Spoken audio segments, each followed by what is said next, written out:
नमस्कार, एक बार फिर से मैं आप सभी के सामने उपस्थित हूँ बेहद महत्वपूर्ण टॉपिक के साथ। और आज हम बात करने वाले हैं इजराइल के ऑक्टोपस डॉक्ट्राइन के बारे में, जिसमें इजराइल ईरान को निस्तो नाबूद करने के लिए इस ऑक्टोपस डॉक्ट्राइन का यूज करता है। तो आखिर ये क्या है, चलिए इसके बारे में चर्चा कर लेते हैं। मेरा नाम है प्राची मिश्रा और संस्कृति आईएएस के इस प्लेटफॉर्म पर आप सभी का बहुत बहुत स्वागत है। वीडियो अंत तक जरूर देखिएगा, बेहद महत्वपूर्ण चीजों के बारे में मैंने इसमें डिस्कशन किया है। 71st BPSC PT targeted batch हमारा आ चुका है। प्रीलिम टेस्ट सीरीज इसमें आपको फ्री ऑफ कॉस्ट दी जा रही है। फीस मात्र इसकी 4,500 रुपए है। जो भी बच्चे चाहता है इसमें एडमिशन लेना तुरंत ले सकते हैं। ईरान की इस्लामिक सरकार उखाड़ फेंकने का ऑक्टोपस डॉक्ट्राइन क्या है?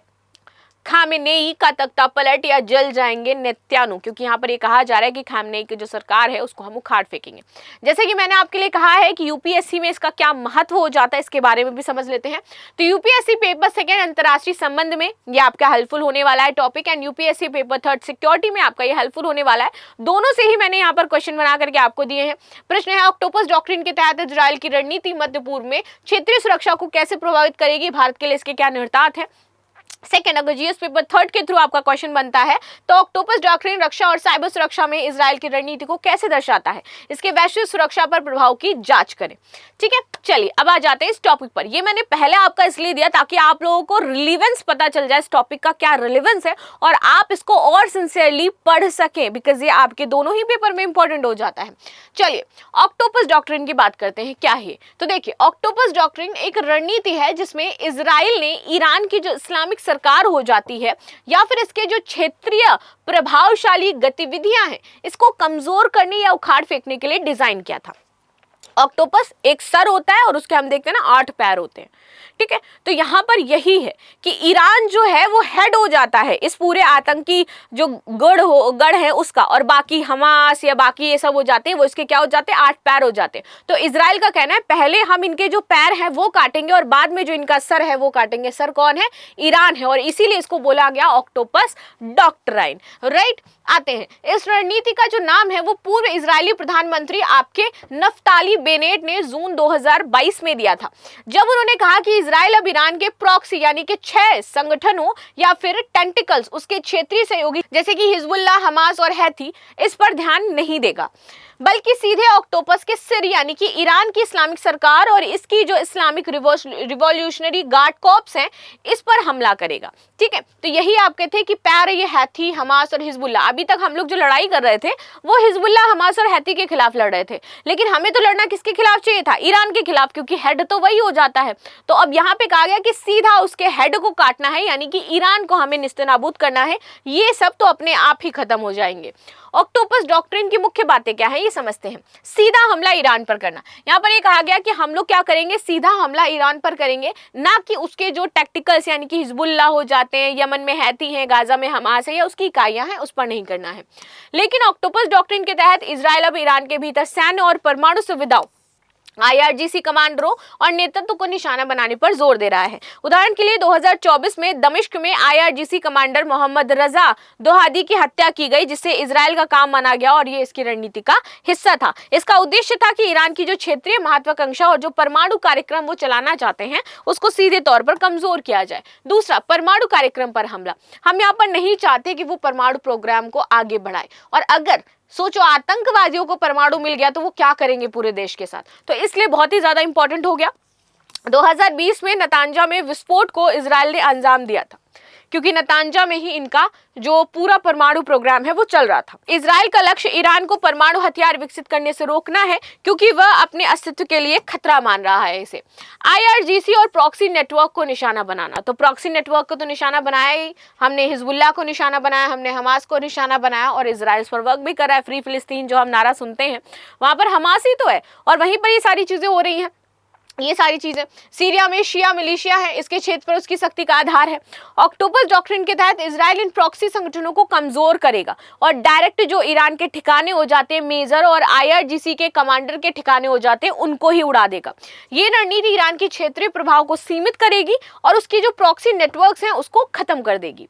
आंतरिक अस्थिरता को बढ़ावा, जब हम इनको आपस में ही लड़ाएंगे और इनकी आंतरिक अस्थिरता जो है वो उत्पन्न हो जाएगी, तो इनके पास समय ही नहीं होगा अपने आप को खड़ा करने का, और उस समय इजराइल इन पर हमला कर देगा और इनको मार देगा। यहाँ पर हम उनका आर्थिक दबाव बनाएंगे, इसीलिए गाजा में आप देखोगे तो भोजन नहीं भेजा जा रहा है, ठीक है। उन पर साइबर हमले करेंगे हम बार बार, तो वहां पर साइबर अटैक्स किए जा रहे हैं। विपक्षी समूहों का समर्थन लेकर के उनके ऊपर और प्रेशराइज किया जाएगा ताकि ये लोग कमजोर हो जाएं, ठीक है।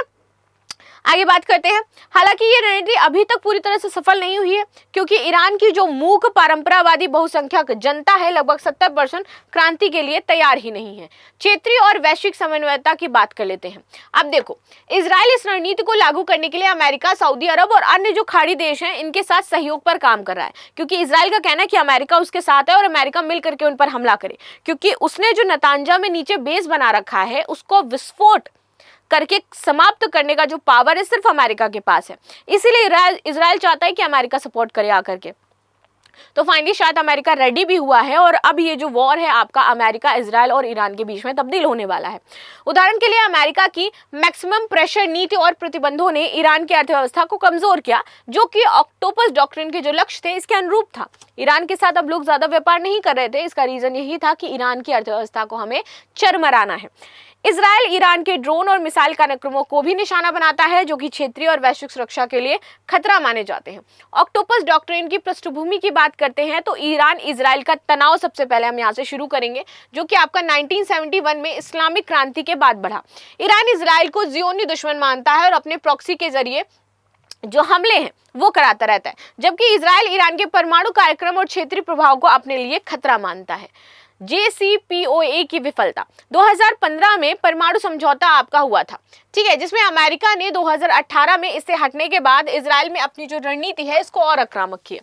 ऑक्टोपस डॉक्ट्रिन इस संदर्भ में उभरा क्योंकि इजराइल का मानना है कि कूटनीति अब ईरान को रोकने के प्रभाव में नहीं है। क्षेत्रीय बदलाव, सीरिया में बशर असद का पतन 2025 में और हिजबुल्लाह की कमजोरी ने ईरान के प्रॉक्सी नेटवर्क को नुकसान पहुंचाया, जिससे इजराइल की जो ऑक्टोपस डॉक्ट्रिन है उसको और भी तेज करने का मौका मिला। इसकी चुनौतियों और जोखिम के बारे में बात करते हैं। प्रतिशोध का खतरा हो सकता है कि ईरान क्या करेगा, प्रतिशोध लेगा और इजराइल पर हमला करेगा, यानी कि युद्ध की स्थिति तब्दील हो जाएगी और शायद ये युद्ध आपका बहुत ही भयावह हो सकता है। जो लोग हैं उनकी जानें जा सकती हैं, तो इस वजह से कहा जा रहा है कि प्रतिशोध का खतरा उत्पन्न हो सकता है। सीमित सफलता, क्या पता इजराइल को वो जो सफलता चाहता है वो ना मिले, सीमित ही सफलता मिले और ईरान का जो प्रोग्राम है वो आगे चलता रहे।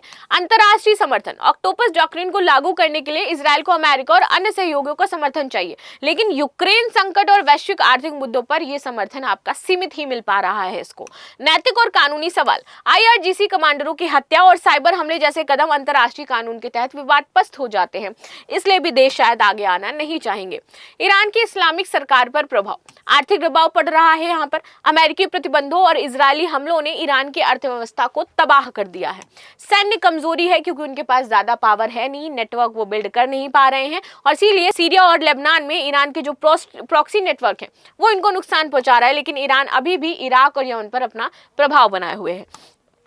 आंतरिक स्थिरता, ईरान की सरकार ने विरोध प्रदर्शन को दबाने में सफलता दिखाई है और सुप्रीम लीडर आयतुल्लाह खामेनेई का नियंत्रण वहां पर मजबूत बना हुआ है, जिससे ऑक्टोपस डॉक्ट्रिन अभी तक उस तरह सफल नहीं हो पाया है।